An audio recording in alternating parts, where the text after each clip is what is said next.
Mesdames et messieurs, bonjour, très ravi de vous retrouver pour cette édition du 13h à la une de l'actualité. Cette visite d'amitié du président Bassirou Diomaye Faye en Côte d'Ivoire, un entretien fraternel avec son homologue Alassane Ouattara a marqué cette journée, soulignant les liens solides et chaleureux entre les deux nations. On le verra. Arrêt des travaux sur le littoral, 47 associations et mouvements écologistes soutiennent cette décision du chef de l'État. Ils ont organisé une mobilisation pour dénoncer l'occupation du littoral avant d'annoncer une marche nationale pour réaffirmer leur engagement. Et puis, le gouvernement vient de publier la liste des navires autorisés à opérer dans ces eaux, une initiative accueillie positivement par les professionnels du secteur. Ils exhortent les autorités à ne pas s'arrêter là, mais à poursuivre avec un audit approfondi du secteur. Et enfin, le grand format Société explore l'univers des maisons communautaires des Soninké à Dakar, appelées Komporore. Elles offrent un havre de solidarité et d'entraide pour les nouveaux arrivants en quête de meilleures opportunités. En format suivre. Voilà pour les titres de ce 13h. Bienvenue à tous. Le chef de l'État a effectué ce mardi une visite d'amitié en Côte d'Ivoire. Le président Bassirou Diomaye Faye a eu un entretien avec son homologue, le président Alassane Ouattara. Les deux chefs d'État ont exprimé leur satisfaction quant au caractère fraternel et amical des liens qui ont toujours existé entre les deux pays. Envoyés spéciaux à Abidjan, Mamoudou Belem et Oumar Nying. Abidjan, une étape majeure dans la tournée diplomatique du président Bassirou Diomaye Faye. Le séjour du chef de l'État en terre ivoirienne s'inscrit dans le cadre du renforcement des liens d'amitié fraternelle entre les deux pays.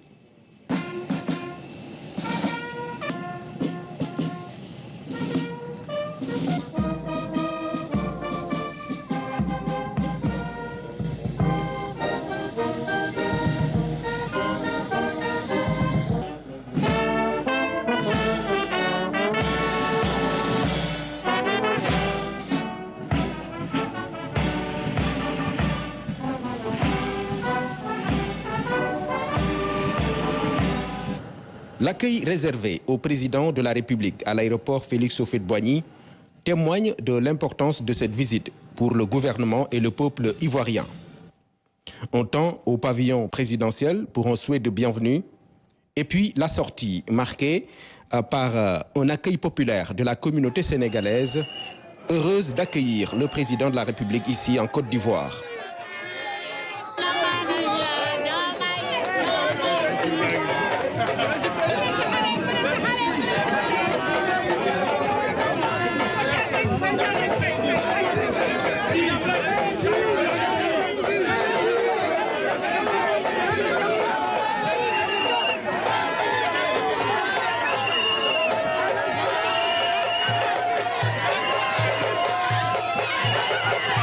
Le temps fort de cette visite se déroule au Palais de la République. Ici, la prise de contact se fait sous les honneurs. Le président Bassirou Diomaye Faye passe en revue les troupes avant d'arriver à la rencontre de son aîné, le président Alassane Ouattara, dans une ambiance empreinte de cordialité. Au cours de l'entretien qui a suivi l'accueil chaleureux, les deux chefs d'État ont eu des échanges pendant lesquels ils ont exprimé leur satisfaction quant au caractère fraternel et amical des liens qui ont toujours existé entre le Sénégal et la Côte d'Ivoire. Monsieur le Président, je suis heureux de vous accueillir, de vous recevoir et de vous voir. Je devrais vous dire que cette visite d'amitié est une visite que nous attendions. Félicitations pour votre élection, pour votre brillante élection. Et nous en sommes très heureux. Je vous adresse de plein succès dans l'exercice de ces hautes fonctions. Et je voudrais ajouter que je salue également le bon déroulement du scrutin et bien évidemment le sens démocratique reconnu du peuple sénégalais. Il faudrait que je dise à quel point nous sommes fiers de nos frères sénégalais d'avoir aidé à faire aboutir ce processus et de démontrer à nouveau l'attachement du peuple sénégalais à la démocratie. La Côte d'Ivoire et le Sénégal entretiennent d'excellentes relations avant l'indépendance et depuis l'indépendance. j'indiquais que le président Houphouët a vécu au Sénégal, et moi-même, et nous avons établi des relations de coopération, d'amitié, de vraies relations fraternelles, mais également des relations diplomatiques. Et ces relations, nous ont permis de part et d'autre d'accueillir une forte communauté de Sénégalais en Côte d'Ivoire comme d'Ivoiriens au Sénégal, notamment avec la présence du siège de la BCEAO à Dakar. Nous sommes félicités du dynamisme de la coopération et surtout le renforcement des relations dans nos deux pays.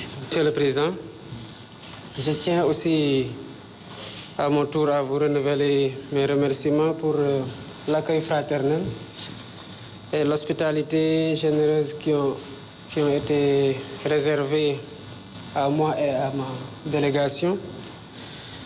Sachez, Monsieur le Président, que je suis venu d'abord rendre visite à un aîné, le président Ouattara, et ensuite vous renouveler les relations d'amitié fraternelle et de coopération conviviale que nos deux pays ont toujours eues.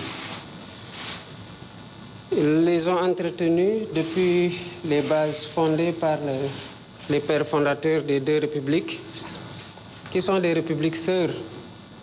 Et cela a été l'œuvre des présidents Léopold Sédar Senghor et Houphouët-Boigny.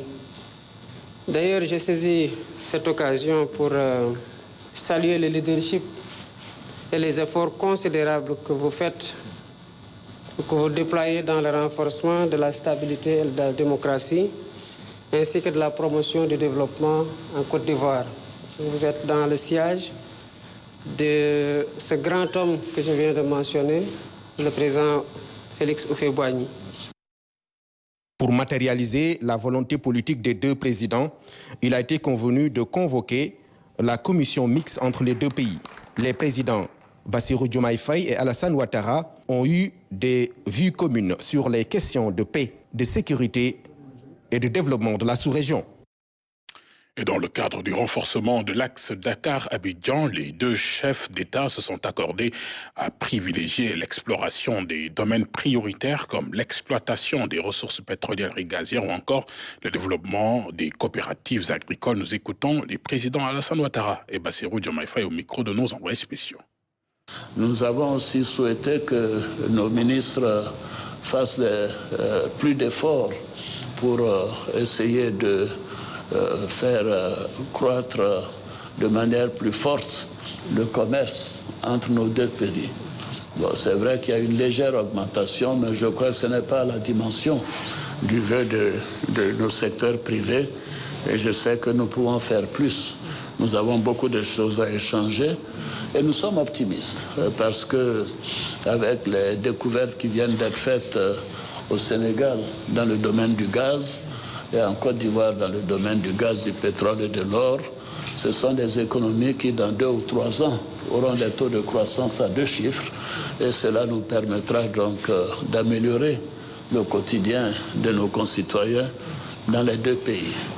Et nous avons considéré qu'en matière économique, c'était important de mettre l'accent sur, bien sûr, le social et sur la jeunesse. Je vous ai indiqué que c'est ce que nous faisons en Côte d'Ivoire et ce qui a permis de réduire de manière importante le taux de pauvreté au cours des 10 dernières années. Nous pouvons encore faire plus, notamment dans des secteurs prioritaires.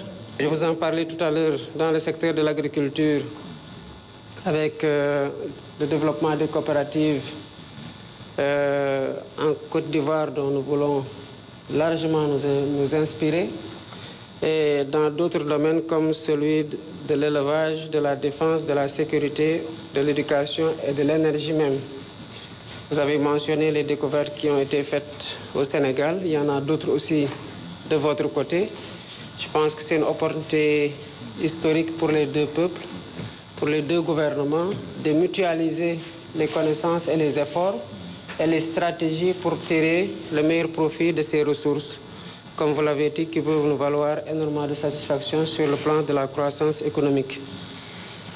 Ensemble, nous pouvons exploiter beaucoup de potentialités qui existent dans les deux pays et renforcer cette coopération économique et commerciale que nous avons tout le temps entretenue, mais qui doit, avec chaque régime qui vient, qui trouve un hôte dans l'autre pays, connaître une certaine croissance toujours plus accrue.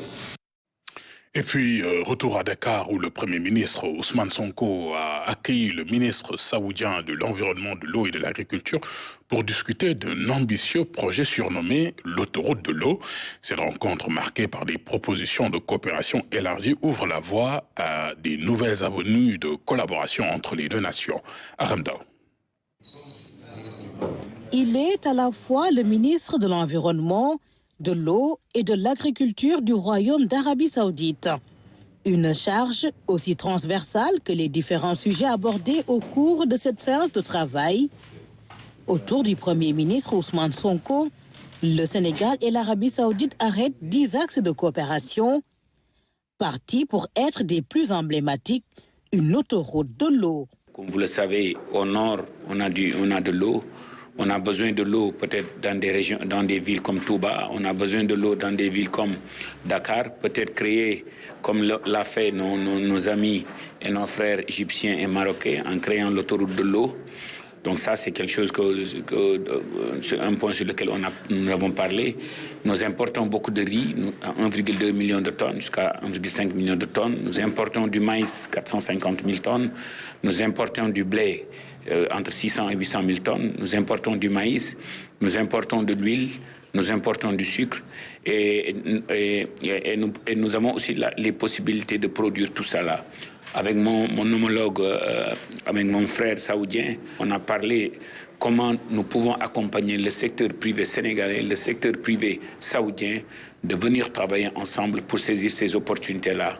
Une autoroute de l'eau du nord vers les zones plus arides, mais aussi des productions diverses dans les régions du sud. L'Arabie Saoudite montre toute sa détermination à consolider la coopération.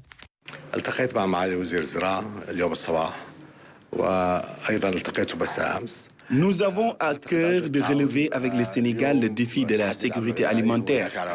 C'est l'un des axes majeurs de cette coopération que nous voulons renforcer. Nous sommes là aussi pour voir comment le secteur privé des deux pays peut saisir ensemble toutes ces opportunités dans un partenariat gagnant-gagnant. L'Arabie Saoudite, grand producteur de pétrole, puissant pays du Moyen-Orient, riche mais désertique, est aussi une terre d'opportunité pour le privé sénégalais. L'Arabie Saoudite, compte tenu de son climat désertique, aurait besoin de beaucoup d'herbes fourragères. Il y a aussi une excellente opportunité pour les privés sénégalais d'exporter des fruits et légumes au niveau de l'Arabie Saoudite, d'exporter aussi de la viande halal au niveau de l'Arabie Saoudite. Et ce sont ces axes de coopération-là sur lesquels nous avons bien parlé.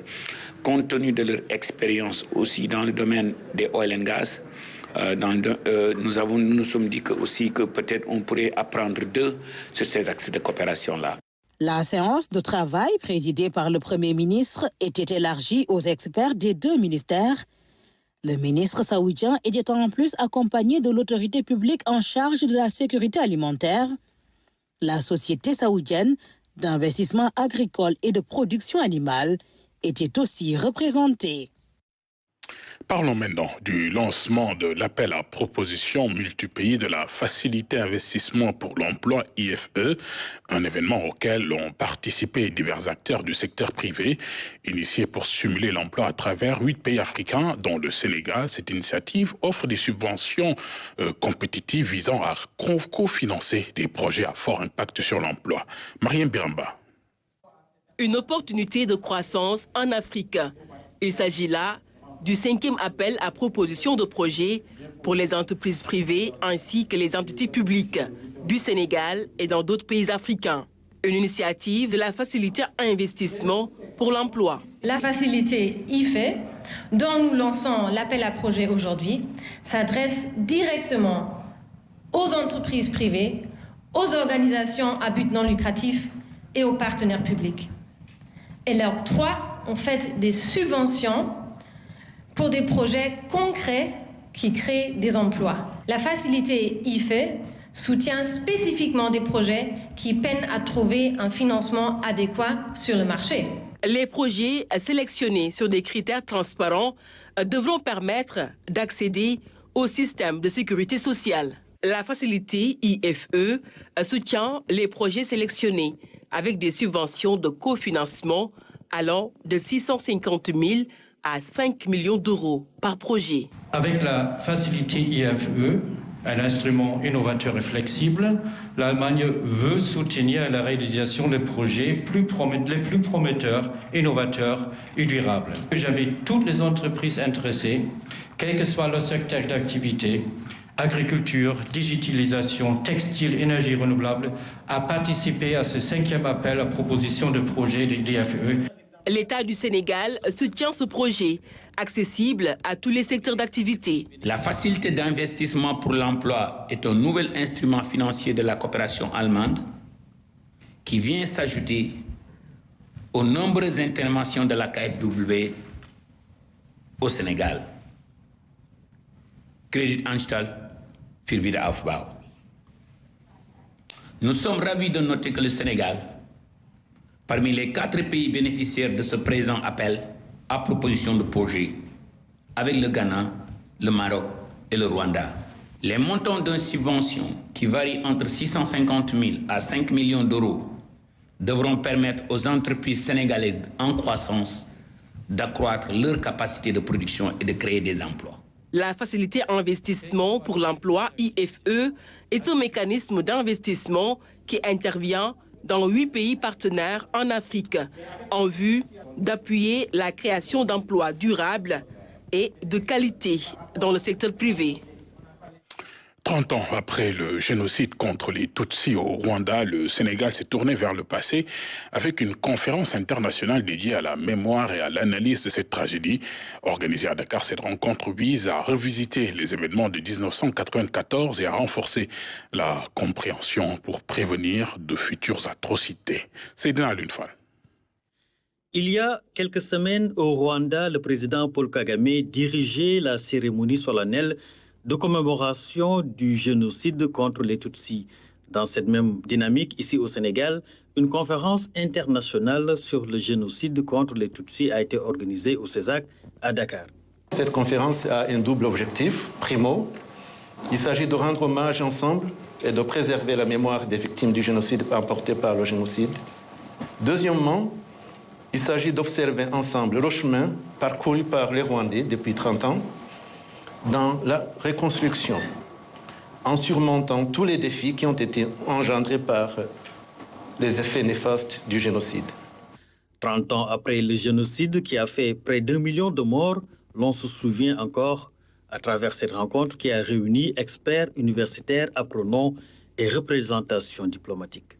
Nous devions tout faire pour conserver le souvenir de ces enfants, ces hommes, ces femmes qui ont été les victimes de la bête immonde il y a 30 ans au pays des 1000 collines. Nous ne devrions rien négliger pour maintenir vivace la mémoire de l'innommable, mémoire sans laquelle les humains seraient voués à répéter les horreurs du passé. La présence d'étudiants en journalisme à cette conférence n'est pas fortuite. L'utilisation néfaste des médias a contribué à ce génocide. Les médias et principalement la radio-télévision 1000 collines a joué un rôle important dans le génocide qui a été perpétré contre les Tutsis du Rwanda. Et comme vous pouvez le remarquer, pendant longtemps, ça a été un message de haine, de l'intolérance. Et tous ces aspects-là nous ont en fait montré que, et ça nous développons dans nos cours de sociologie des médias, que le journaliste a un rôle important à jouer. Et le journaliste doit être responsable. Le discours qu'il doit donner doit être un discours qui permet à la société de vivre convenablement et ne pas toujours être dans l'invective, mais aussi à être dans le message de haine, ou aussi à être dans des situations qui attisent le feu entre les communautés. Et c'est cet aspect-là qui est important pour ces apprenants-là qui sont venus suivre cette conférence animée par des experts internationaux et nationaux, mais qui leur permettra également de poser les questions en tant que jeunes journalistes ou jeunes étudiants en journalisme. Et ça, je pense que c'est une occasion intéressante pour le CECI, et c'est d'ailleurs ce qui nous a permis d'être là aujourd'hui. Le 7 avril marque le début du génocide contre les Tutsis au Rwanda perpétré par le gouvernement extrémiste Hutu. Dans les 100 jours qui ont suivi, près d'1 million de Tutsis et Hutus modérés ont été tués. Face aux tensions croissantes autour de la gestion foncière, le médiateur de la République a initié une rencontre pour explorer des solutions durables aux conflits fonciers. Cette session de 2 jours vise à formuler des propositions concrètes, notamment sur les droits d'attribution des parcelles littorales qui seront ensuite soumises aux décideurs. Mamoudou Sakine. La question foncière demeure une bombe sociale. Comment arriver à la désamorcer ? C'est l'objectif de cette rencontre d'échange initiée par la médiature de la République. Elle vise à apporter des réponses à cette lancinante question. La corniche est une petite bande par rapport au no man's land au continent. Hein. C'est pas pareil. Il faudrait quand même qu'on réfléchisse sur ce foncier rural. Où est-ce qu'ils vont cultiver demain? De quoi ils vont vivre ces gens-là? Si vous n'avez plus de champs, si vous avez vendu vos champs, qu'est-ce qui va vous rester pour vraiment vous nourrir? Et ça c'est le quotidien aujourd'hui des familles rurales. Les communautés à la base plaident pour une réforme consensuelle, participative et inclusive. Les producteurs, les éleveurs qui sont sur le terrain. Notre souci, c'est de ne pas voir les agrobusiness qui viennent accaparer nos terres et s'approprier aussi des terrains, au détriment des populations locales. Les débats ont permis aux différentes parties prenantes de mieux saisir les textes relatifs au domaine national et du domaine de l'État. Chaque jour, quand on se lève, on voit quelqu'un céder des terres du domaine national, ce qui est formellement interdit. L'article 423 du Code pénal sénégalais l'interdit, l'article L311 du Code de l'urbanisme du Sénégal l'interdit. Dans l'esprit du Code du domaine de l'État, le bail amphithéotique ne devait pas servir à l'habitation. Non. Dans l'esprit du Code du domaine de l'État, c'est la concession du droit de superficie qui devait servir à l'habitation. Le bail amphithéotique aux investissements. Mais malheureusement, aujourd'hui, dans la pratique, le bail amphithéotique sert et à l'investissement et à l'habitation. Durant 2 jours, universitaires et membres de la société civile vont approfondir la réflexion. À la fin des travaux, des propositions de solutions durables aux conflits fonciers seront soumises aux décideurs. Et dans un élan de soutien fort, 47 associations et mouvements écologistes se sont rassemblés pour appuyer la décision présidentielle d'arrêter les travaux sur le littoral dénonçant son occupation. Ce dimanche, leur mobilisation a été saluée par la communauté Lébou. Ils ont également annoncé une marche nationale pour réaffirmer leur engagement envers la protection de l'environnement côtier. Salut Sec. Un dimanche de mobilisation à Djamalaye, plus de 40 associations et mouvements s'engagent aux côtés du chef de l'État. Leur slogan « Tous pour le littoral pour tous », une manière d'apporter leur soutien au président de la République concernant l'arrêt des travaux sur le littoral. Nous avons eu la chance d'avoir un président de la République qui a fait une déclaration très forte pour défendre le littoral sénégalais et réduire l'ensemble des conflits fonciers de notre pays. C'est pourquoi immédiatement, nous, en tant qu'organisation écologiste et population riveraine du littoral sénégalais, de Saint-Louis à Ziguinchor, nous avons décidé d'appeler cette mobilisation de 47 organisations pour soutenir cette forte décision du président de la République et lui dire d'aller jusqu'au bout de la loi. Parce que notre constitution est très claire sur les ressources naturelles. Notre constitution est très claire sur l'apport des populations dans la défense du littoral.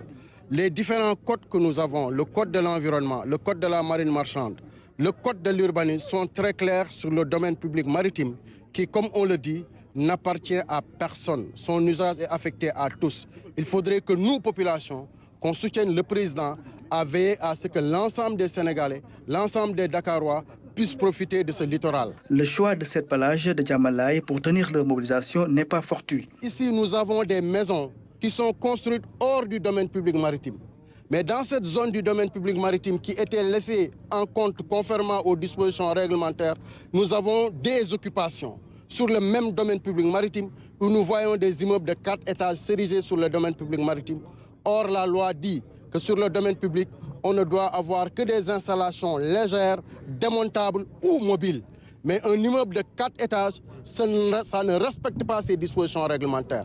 Et nous devons renforcer le président de la République à aller jusqu'au bout de ces injustices qui privent les Sénégalais du domaine public maritime auquel tout le monde devrait profiter. Cette mobilisation a vu la participation de différents représentants venus de Dakar, Saint-Louis, Mbour, entre autres localités.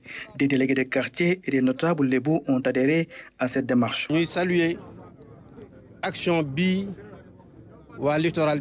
Nous saluons cette initiative du collectif pour la défense du littoral. Tout le monde doit accompagner le président de la République.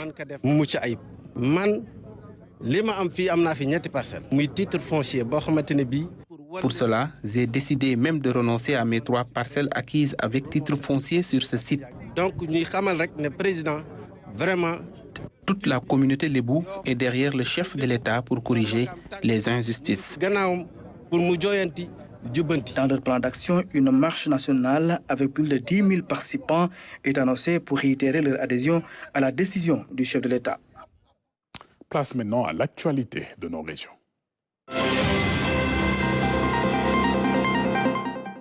Gros plan d'abord sur la récente publication de la liste des navires autorisés à pêcher dans les eaux sénégalaises et les saluer comme un pas significatif vers plus de transparence dans un secteur vital. Les acteurs locaux, notamment les pêcheurs, applaudissent cette initiative et exhortent le gouvernement à ne pas s'arrêter là, mais à poursuivre avec un audit approfondi du secteur. Salut Sec. Quai de pêche de Yoff, c'est l'heure du débarquement pour certains pêcheurs. Dans leur filet, du poisson en abondance. Un constat fait depuis quelques jours.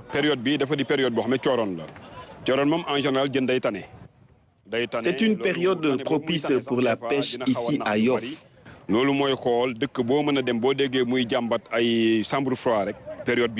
En général, le poisson est en abondance pour 1 ou 2 semaines. Et parfois, les pêcheurs sollicitent des chambres froides pour stocker les poissons.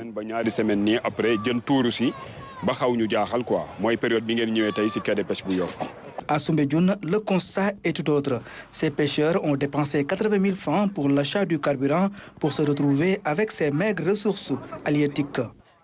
Nous étions partis à 4 heures du matin et nous sommes revenus vers 13 heures. La pêche n'a pas été fructueuse. Sincèrement, le poisson est rare actuellement. À Soumbédioune, certains pêcheurs souhaitent même ne pas aller en mer. Pour ces acteurs, la pêche industrielle ne leur facilite pas le travail. C'est pourquoi l'option du gouvernement de gérer d'une manière transparente ce secteur est bien accueillie. Nous saluons cette décision, mais il faut mettre l'accent sur le contrôle.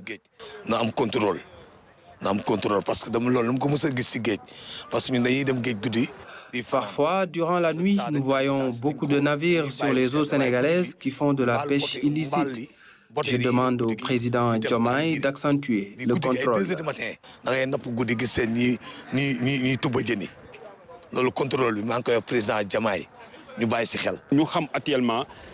C'est bien de savoir le nombre de navires autorisés à pêcher au Sénégal. Cet acte répond au principe de la transparence. Et ça va régler beaucoup de choses. À Yoff également, c'est un ouf de soulagement pour les acteurs. Ils souhaitent un audit du secteur pour bien cerner le problème. Nous réclamons l'audit du pavillon et aussi revoir la zone autorisée pour les navires. Parce que les pirogues et les bateaux ne peuvent pas mener leurs activités sur un même lieu. La pêche industrielle est différente de celle artisanale. Il faut nécessairement diminuer le nombre de navires autorisés à pêcher au Sénégal. La publication de la liste des navires autorisés à pêcher au Sénégal est bien perçue par ces acteurs. Ils se disent optimistes quant à la bonne gestion du secteur de la pêche. Et à Saint-Louis, l'une des grandes priorités de la pêche reste la surveillance de l'embouchure qui entraîne des pertes en vies humaines chaque année. Abdouad nous en dit un peu plus. La publication des navires autorisés à pêcher dans les eaux sous juridiction sénégalaise est bien accueillie au port polonais de Saint-Louis. Selon les acteurs de la pêche, elle apporte plus de transparence en offrant aux Sénégalais de la visibilité sur l'exploitation de nos ressources halieutiques.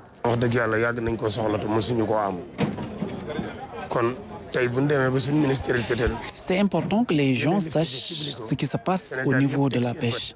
Si la tutelle publie la liste, on s'en félicite et c'est rassurant.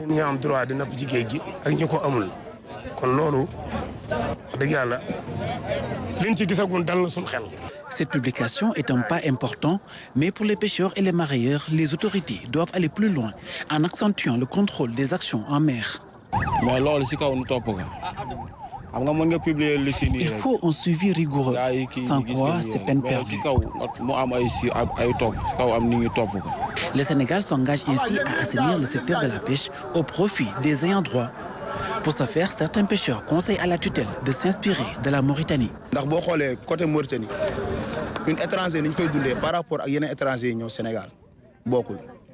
En Mauritanie, c'est très réglementé. Les pêcheurs sont soumis à des contrôles très stricts. Les autorités sanctionnent sévèrement en cas de manquement.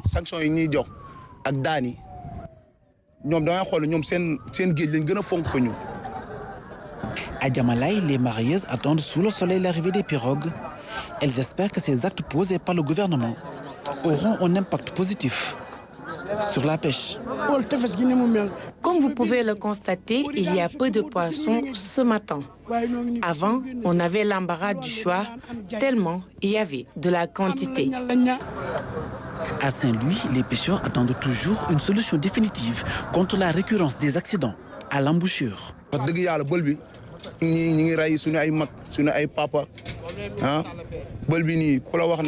a mis beaucoup de moyens pour construire la plateforme. Avec autant d'efforts, le problème de l'embouchure serait définitivement réglé.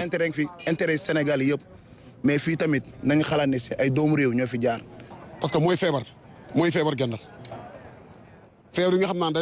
beaucoup de pêcheurs ont perdu la vie au niveau de l'embouchure. Même après une bonne pêche, on n'est jamais tranquille après avoir traversé l'embouchure. Si cette initiative du gouvernement suscite de l'enthousiasme, chez les acteurs, seuls de bonne pêche peuvent prouver son efficacité. Le grand format société pour finir, il nous plonge dans l'univers des maisons communautaires des Soninké à Dakar, encore appelées Kompororé. Elles offrent bien plus qu'un toit temporaire aux ressortissants des villages. Elles sont un pilier de l'accueil et de l'entraide facilitant leur intégration en ville. Grand format signé Damsila. Les Kompororé, comprenez maisons communautaires en langue soninké, sont construites un peu partout à Dakar pour accueillir des membres de la communauté en séjour dans la capitale. Mais d'où est partie cette idée d'entraide et de solidarité? À l'époque à Dakar, c'était plus difficile, le logement était plus difficile que la nourriture, on disait. Alors, ce qui fait que quand les Soninké sont venus à Dakar, bon, au départ, pour nous, pour notre village, je parle de ça parce que c'est ce que je connais le plus, les gens avaient une tutrice au niveau de la rue Escarfet, qu'on appelait Maïmouna Djanka, je la cite, et puis paix à son âme. Et tous les ressortissants de notre village, qui étaient plutôt la majorité des navigateurs, où ils naviguaient entre Marseille et ici, où ils naviguaient par ailleurs, quand ils venaient à Dakar, ils allaient loger chez cette dame, qui était aussi dans une maison qui ne lui appartenait pas, qui appartenait à Vieux-les-Boues, mais une maison ouverte à tout vent.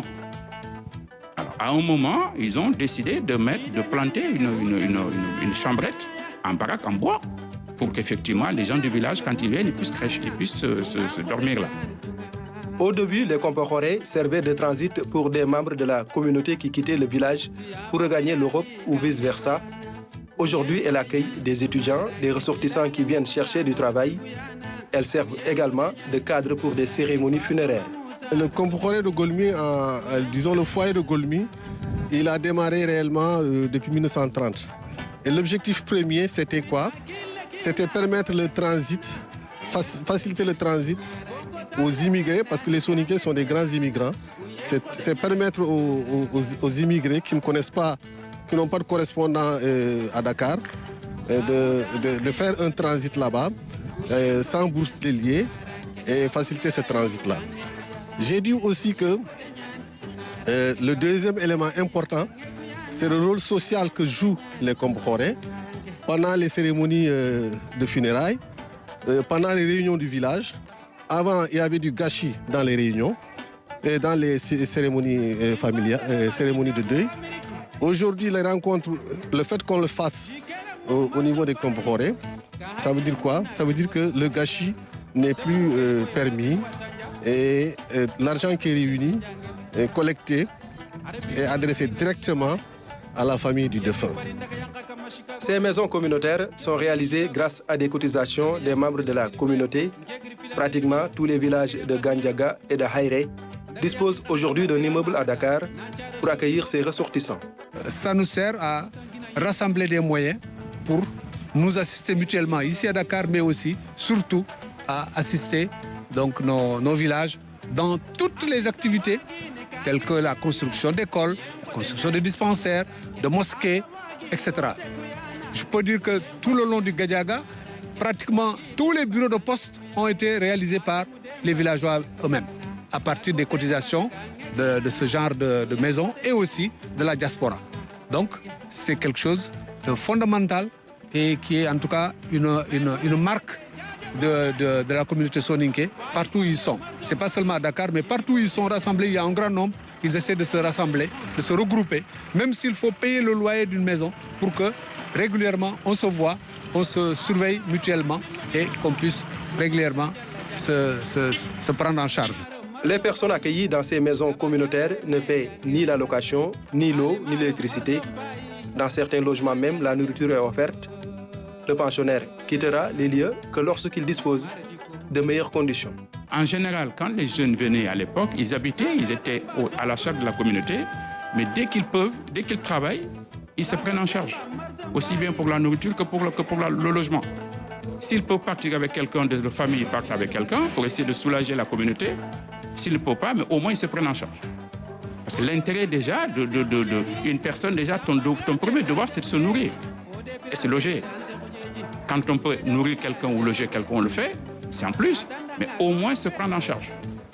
Alors maintenant, tant que ça continue comme ça, effectivement, il y a un roulement, il y en a qui arrivent, il y en a qui partent.